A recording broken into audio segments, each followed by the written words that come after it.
Democrats gave me this unprecedented opportunity. Well, for more on this, I'm joined by Jared Mondschein, Director of Research at the United States Study Center at the University of Sydney. Jared, thanks for coming on and talking to us today. And we're rumbling on into another day of shutdown. Are you seeing signs that this is going to continue, or is there any indication that this could be brought to a close sooner? Well, there's a lot of questions about just how long this will go. I think it's unlikely this will go as long as the last government shutdown, which was 7 years ago, which went for over a month.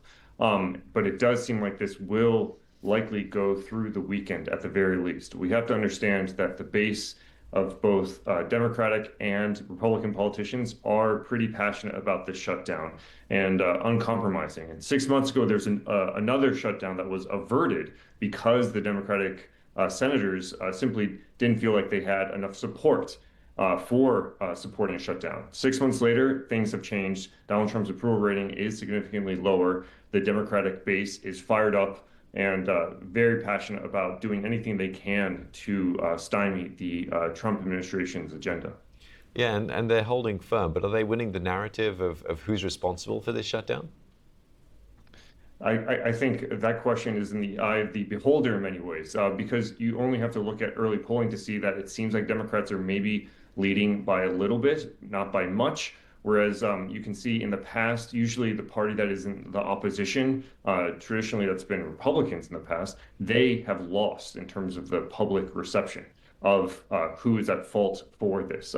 The Democrats, you have to on this, they have been united. Usually, the line of the Democrats is the Democrats in disarray. They are largely united on this. They want to make this about healthcare and making it more affordable, which has traditionally pulled better for them than almost any other issue. But still, there's a lot of pressure in the centrist parts of both parties to come to a compromise of some sort because this does not this sees 2 million workers going without pay and 750,000 ordered not to work whatsoever. Well, President Trump seems to be leaning into the fact that he'll be able to use this to cut more jobs, referencing Project 2025, which was something he distanced himself from earlier before he became president. What do you make about this somewhat U-turn?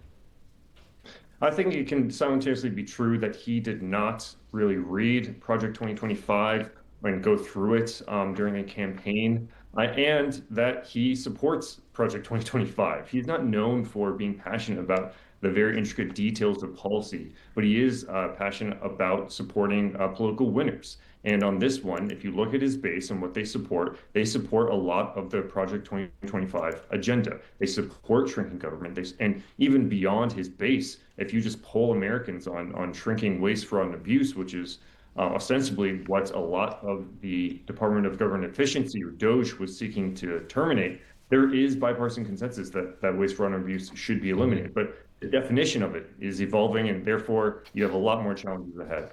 Jared, thanks very much for your perspectives. Jared Mondschein, Director of Research at the United States Study Center of the University of Sydney.